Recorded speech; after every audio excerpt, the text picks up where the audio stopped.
मशहूर अमेरिकी रेसलर टेरी फंक 79 साल की उम्र में चल बसे। गैर मुल्की मीडिया के मुताबिक टेरी फंक 2021 में डेमेनिशिया की बीमारी में मुब्तला हुए थे।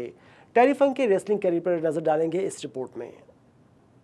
गैर मुल्की मीडिया के मुताबिक टेरी फंक ने करियर का आगाज 1960 में किया था और उन्होंने रेसलिंग के कई अहम मुकाबले और चैंपियनशिप्स भी जीती। इसके अलावा उन्होंने कुछ हॉलीवुड फिल्मों में भी काम किया था।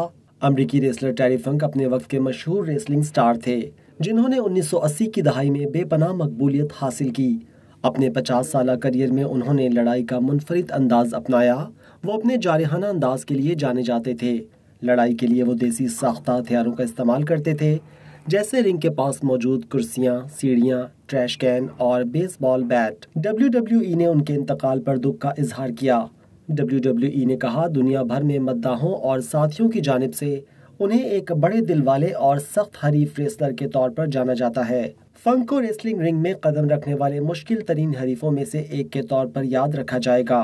फंक 1944 में पैदा हुए। उन्होंने 1960 की दहाई में अपने भाई डॉरी फंक जूनियर के साथ एक टैग टीम के तौर पर रेसलिंग शुरू की, लेकिन बाद में एक सोलो परफॉर्मर की हैसियत से शोहरत हासिल की। उनकी पहली बड़ी जीत 1975 में NWA वर्ल्ड्स हैवीवेट चैंपियनशिप थी।